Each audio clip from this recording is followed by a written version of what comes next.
This is a continuation of the spiritual impact of others on your mental, physical, and verbal activities. Now, there has been much importation of Eastern religions into America. And we know from the example of the Christ in the Roman world that all Rome disintegrated due to the Christ. These Oriental religions are almost boundlessly more powerful than the Lord Jesus Christ. And people seem to be accepting them quite blindly. There's three sides to the total problem. One is the pronounced assertion of a religion. For instance, Christianity uses the Bible as its flag, and the Mohammedans use the Quran as their flag, and the Hindus use the Vedas and the Upanishads and the Gita and the Ramayana and Patanjali and so forth as a symbol of their appropriate approach to religion. One wonders in the first place why the lamas of Tibet, and even why the Zen teachers, came to America at all. Now, Tibet has many allies.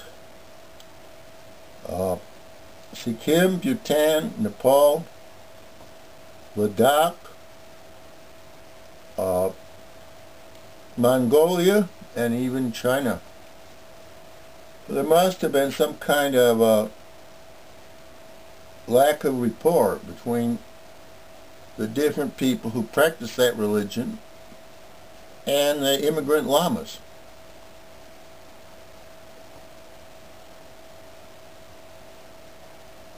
And on the other hand, how does a religion develop in a country? How can you demonstrate the positive impact of the religion on the lives of the American people? Those are several problems. But first, let's consider the flag of Buddhism, of Tibetan Buddhism. Although I confuse somewhat Tibetan Buddhism with Zen teachings, with the Vajracchedika, the Diamond Cutter Sutra, and the Prajnaparamita, and the Lankavatara, and so forth. So my position on Tibet is not altogether clear-cut. But I believe the fundamental doctrine of Tibetan Buddhism is the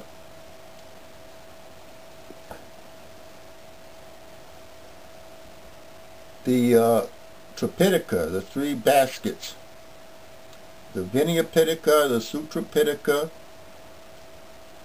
and the Abhidharma Pitaka. The Tibetan Buddhism has a lot of symbols, for instance the skandhas, implying that Buddhism does not believe in an individual self or a soul. And the Bhava Chakra, or the definition of what samsara is. Nagarjuna is important to Tibetan Buddhism. And the 12 Nidanas are important to all the Buddhists. And you have the Dhatus and Ayatanas, and so forth and so on. That is the flag. But that flag supposedly is 2,600 years old. We know that many institutions that get that old have decayed and moved away from the original meaning. Although they preserve the words, their actual impact is not associated with the original situation. The Christians struggle to live by the Bible, and the Buddhists struggle to live by the Tripitaka.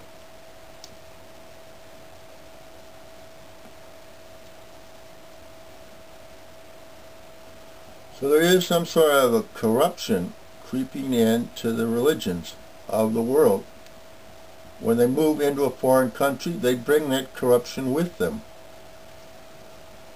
One of the things that people did not look at too closely about Tibetan Buddhism was the condition of the country prior to 1959.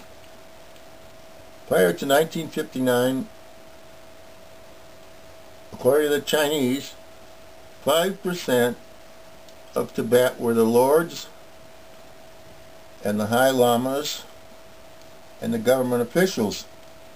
And 95% of Tibet were serfs and slaves. They were not living in paradise, that's for certain. Now, I do not deny that the high lamas have inordinate spiritual powers and can influence millions of people, such as the Dalai Lama. He has influenced the whole Western world excessively. But has he really produced an improvement in the spiritual life and the spiritual values of the American people? Or has he merely asserted the superiority of immigrant lamas?